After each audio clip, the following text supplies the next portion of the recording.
Civil Liberties Australia is what CLA stands for, and it was established 20 years ago by a couple in Canberra who were becoming increasingly concerned about injustices and the widening gap between corporations and the rest of us in Australia.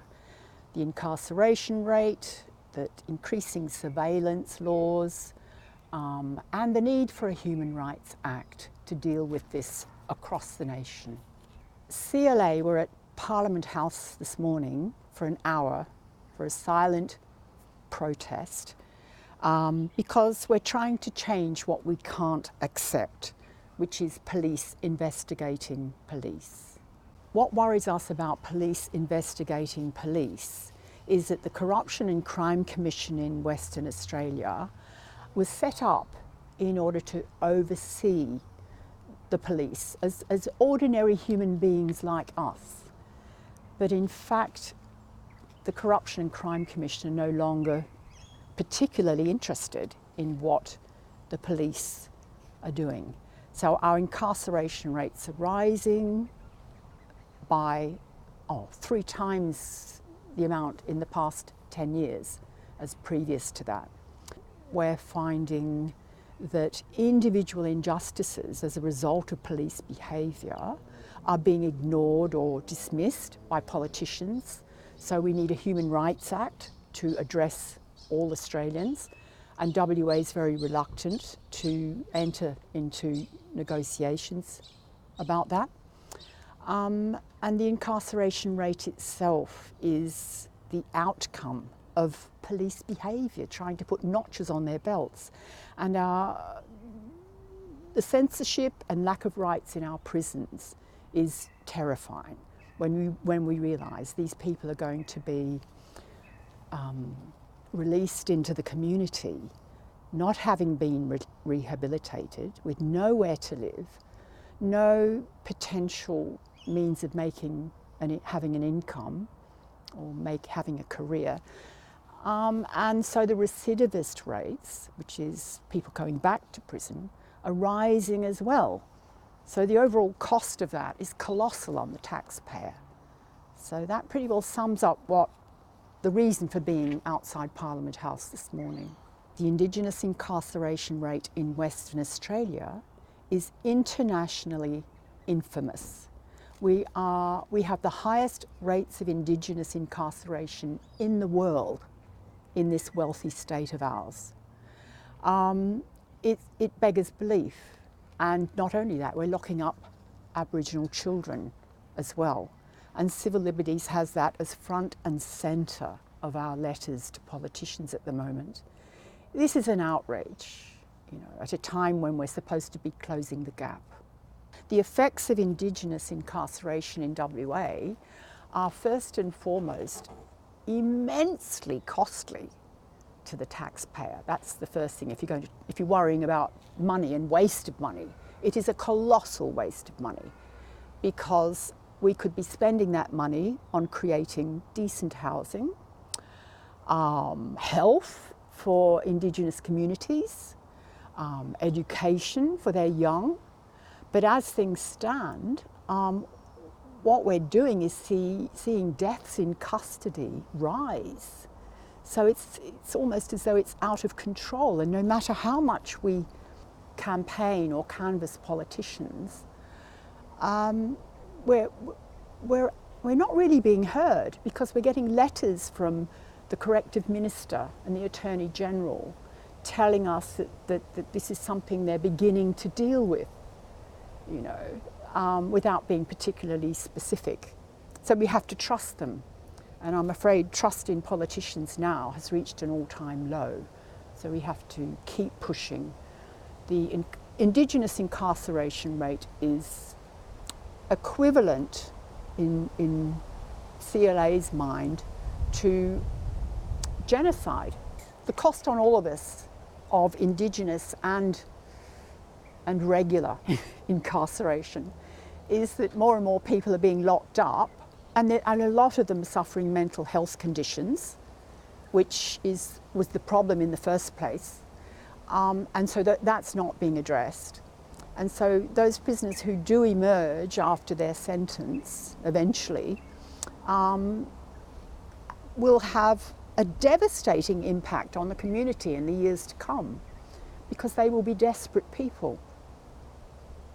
Family and domestic violence is a real big problem at the moment. Apparently police are called out every 4 minutes to a family or domestic violence incident across the state, possibly across the nation. But in Western Australia,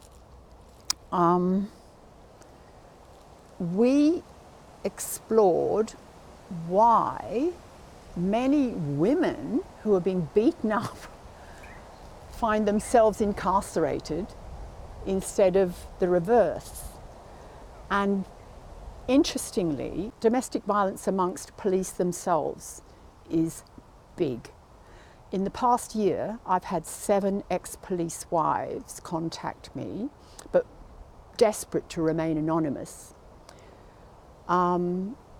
They experienced awful brutality from very stressed police, and I want to make it clear that the police themselves are often very distressed and stressed, which is another reason why we want oversight, fair and equal oversight. We want them treated like ordinary people.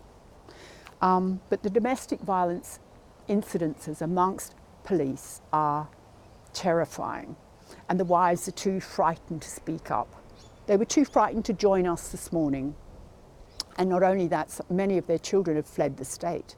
Now this is, just to have 7 ex-wives come to CLA in 1 year is remarkable, because they've also wanted to run away after they've let me know what they know.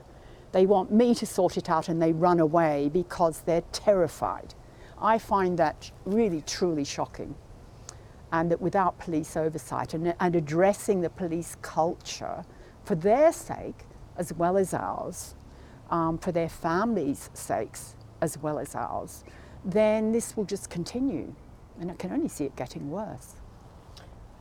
So what I found from Report 15 that was tabled last year in September in Parliament is that in fact the Corruption and Crime Commission are only investigating a tiny, minute number of complaints brought to them by citizens about police bad behaviour. And I have this pie chart here that shows you openly in Report 15 how little the CCC is investigating police. So you might ask, what are the CCC doing? Who are they investigating? And the fact is that they apparently are investigating political and bureaucratic corruption, which I'm sure exists, I'm certain of that. But let's face it, there are only 95 politicians in this state, and there are 9,000 plus police and support services. So my opinion, and I think many people's opinion, is that the police are responsible for the moral decline and loss of hope of citizens in this state, and that we don't need a $12 million commission investigating political bad behaviour. Surely they can do that amongst themselves. The Corruption and Crime Commission, which is known as the CCC in WA, was set up to investigate complaints about police brutality or misconduct across the state, and including all of us in the regions and the city. Civil Liberties' objectives are to have politicians listen and act, to get politicians to understand isn't just a career, them taking responsibility for the people they represent. And they've really got to, because if they don't grasp that nettle, we are looking at mayhem in 10 years from now. So Civil Liberties is on a mission. We have got to turn the tide. We've got to get politicians to listen. The justice system in Australia, right across Australia, really needs a complete review. For 200 years, we've had a sort of medieval British system of justice. And we either need a royal commission nationwide into the mess that it has become, or individual state reviews to attempt to clean up and clarify what is happening to the law. It would be worth it for future generations.